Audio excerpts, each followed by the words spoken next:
Hi guys, welcome back. It's UK here with another vid.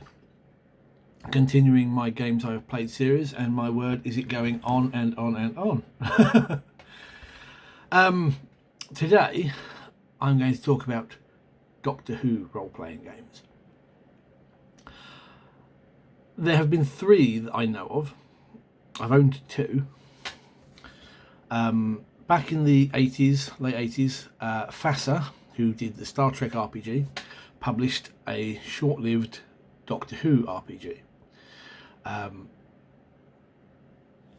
simply called the Doctor Who role-playing game, and it came in a very odd, sort of like brownish gold, non-metallic box, and contained 3 books, basically identical to their own Star Trek RPG. In fact, they copied the entire system 100% and then added some Doctor Who relevant things like regeneration rules and so on.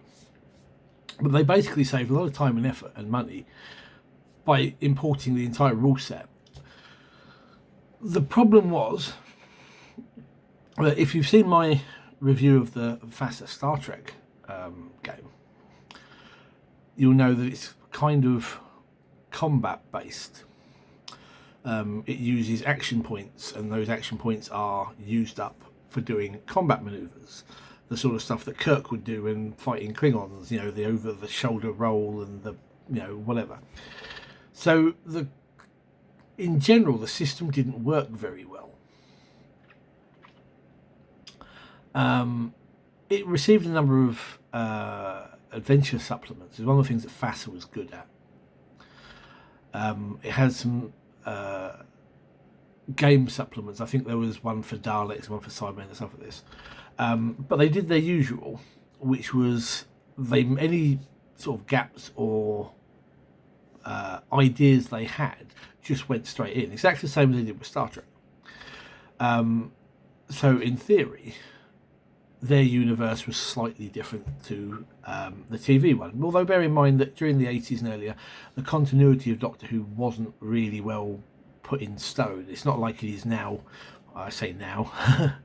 But these days, the show has a bit more connectivity than perhaps it did during the classic days. And I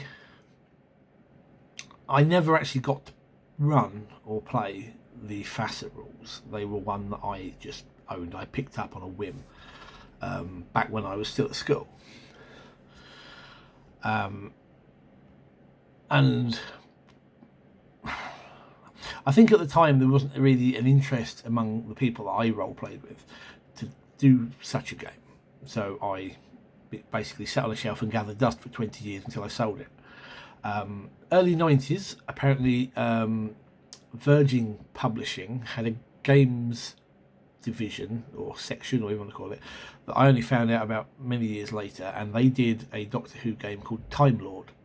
And I know nothing about this. I've never seen it anywhere. So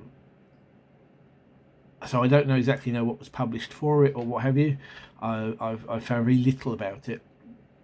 But it obviously didn't do that great because, I never heard of it until a few years ago. And a few years ago, Cubicle 9 got the rights to the Doctor Who RPG.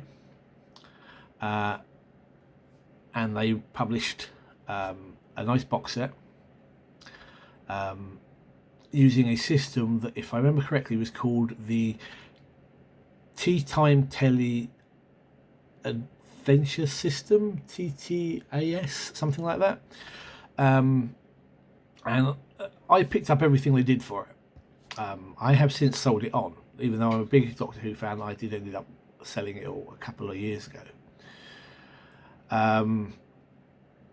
It's what I probably incorrectly call an indie game.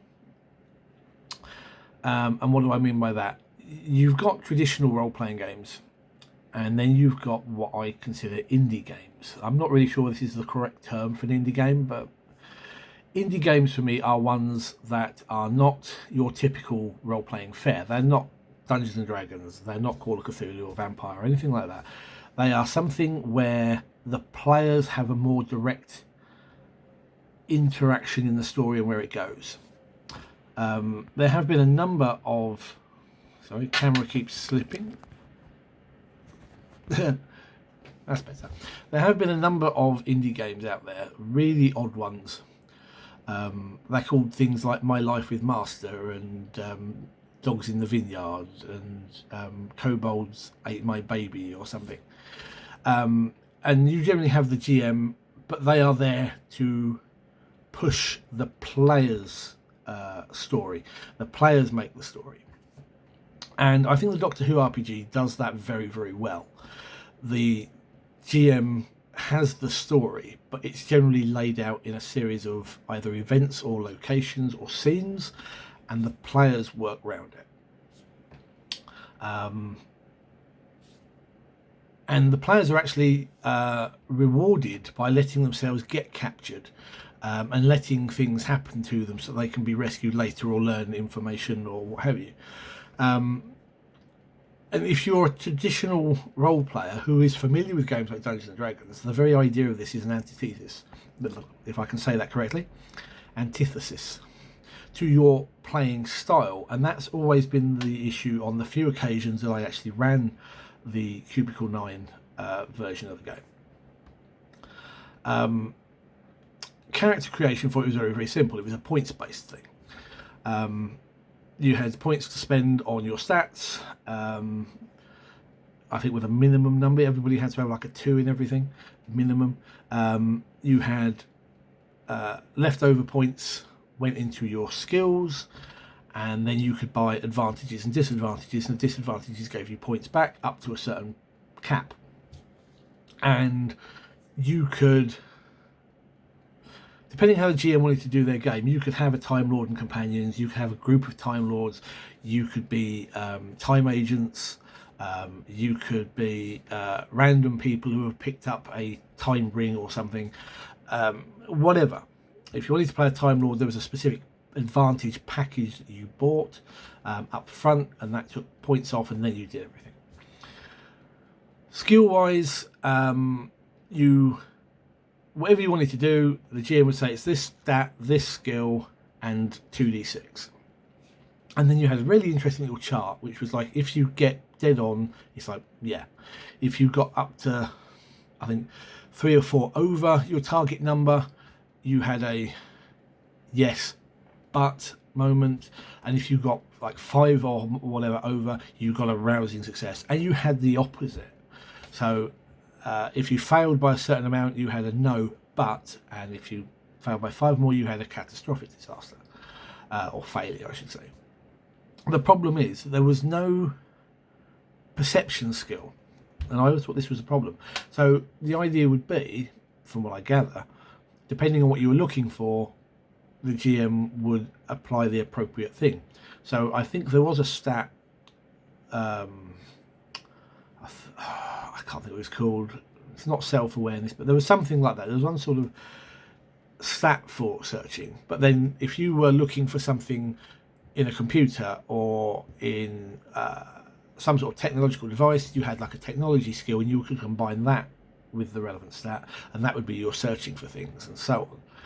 It didn't really work. It wanted a dedicated searching skill, a spot hidden or perception, whatever. The combat system was really good. The GM would decide what, you know, your Daleks or your villains, whatever the thing would be doing, and then he would then ask the players what they were doing. And initiative was basically talkers, doers, movers, shooters. So if you were trying to talk your way about something, you acted first. If you were trying to do something, you acted next. If you were moving, you acted. And if you were going to try and do something combat related, like all the monsters generally do, they went last. And this gave you an option to either talk your way out of a fight, shut the doors and lock them, or get away before they shot you or ate you or whatever. And it was an interesting system. You had like an action point system. I don't think it was called action points, it was called something else. and with that you could use it to do re-rolls, or you could go, can I get a hint at something, or can I do this? And if you were the character that decided to let yourself get captured, or what have you, the GM would give you one of these action points, and you would be rewarded with it. It was a nice, very simple, straightforward system, with no inherent flaws really that I could see, other than the lack of a dedicated perception skill, which is neither here nor there. The only issue that I ever had came about on probably the fourth scenario I ran. There is a scenario that was originally published in I think a UK games magazine in the early 90s, which was then usable for the FASA game.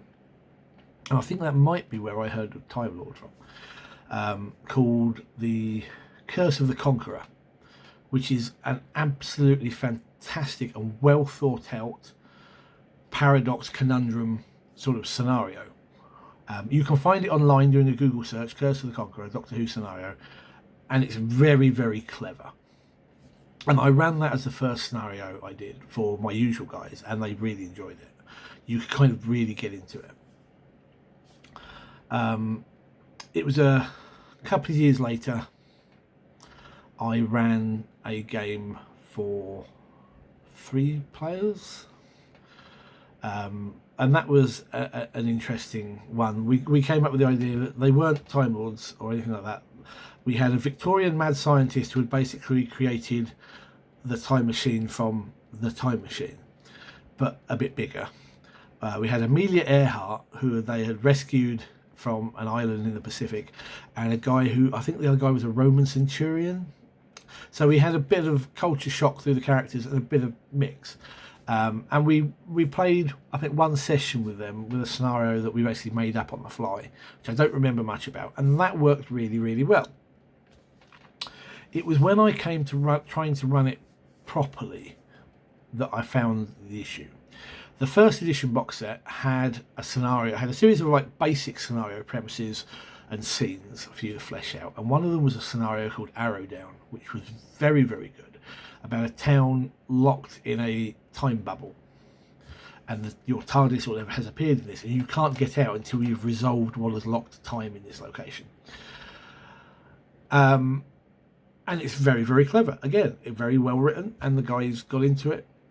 The next scenario I tried to run the following week was I tried to do what I think they wanted you to do, which was to write a background, write scenes, and then let the players play it through. And this is where I found the flaw in, well, what I think is a flaw in the Doctor Who sort of continuity. So I had a scenario where the idea was that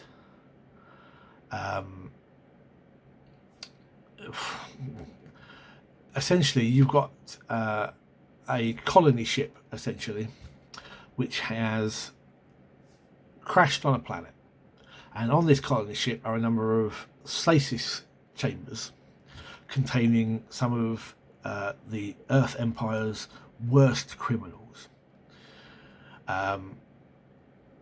and what has been discovered is that you cannot keep people in like a semi-frozen comatose state without them going doolally, and certain laws say you can't do that because it's inhumane, so they have to plug these life support chambers things into a kind of holographic device so that the people live through their dreams, and that's how they live their prison sentence. Well, in the crash there's been a gap caused in the hull of this ship, and it's allowing one of these criminals who is quite a powerful psychic to project their dreams out into the real world. The characters turn up, they fend off against some sort of monster, they encounter the survivors, they get into the wreckage, which they've kind of fortified, and they easily sort of, it wasn't designed to be a difficult scenario, but they kind of worked out what was going on. So all they did, rather than follow the traditional story episode format, they just took all the survivors, raced them back to their TARDIS, and took off and took them home, leaving the criminal villains behind. And it rubbed me the wrong way, because this isn't how you do Doctor Who. I mean, these are guys who watch Doctor Who and they enjoy it. So why they kind of did this didn't really make any sense to me. So what should have been a nice evening session was over and done with in like half an hour. And I did kind of feel a bit put out. And it kind of occurred to me that the only way you're going to stop this is if you make sure that every TARDIS you ever run in one of these games has a flaw that says it needs to recharge, or it won't take off until you've resolved whatever issue has drawn you here, or what have you. And that kind of feels like stepping on the player's toes just as much as them breaking the scenario with what they've done. And after that, I could never quite bring myself to want to run it again, because I just kind of felt, well, if the players are going to do things like this, either I've got to take these extreme changes, or... And so after a few years, I just sold them all off on eBay. And I regret it, and I don't regret it. It was a very good system. It was interesting. But I don't know. As much as I enjoyed it, I kind of felt it was missing something.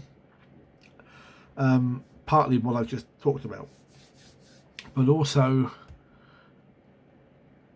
while it captured the spirit of the show, I don't think it had the longevity. It's the sort of thing that you would pull out when you had very little else prepared, or you wanted a one-off game for an evening, and you had the pre-generated characters for all the main, you know, all the doctors, all their companions, and you just went, right, here, these, you're playing these guys tonight, bum, bum, bum, bum, and you just ran a scenario. I don't think the game is published anymore. I can't recall seeing anything new for it for a long time. Maybe it didn't quite work out the way they wanted and they dropped it, or they lost the license, or what have you. So I'm going to end this now because we are getting on in times. Have you had any experiences in any of the Doctor Who RPGs? What are your thoughts on them? How do you handle... Pardon me. How do you handle the problem that I mentioned? Do you lock them in place, or do you do something else? How would you do a Doctor Who RPG? I look forward to your comments in the little boxes down below. And if you enjoyed this, please give it a like, a thumbs up, and subscribe to the channel. I've got many more of these vids to go. And I'm always looking out for topic ideas, if you'd be interested to throw anything out that way. Thank you for watching, guys. Have a good day and good gaming.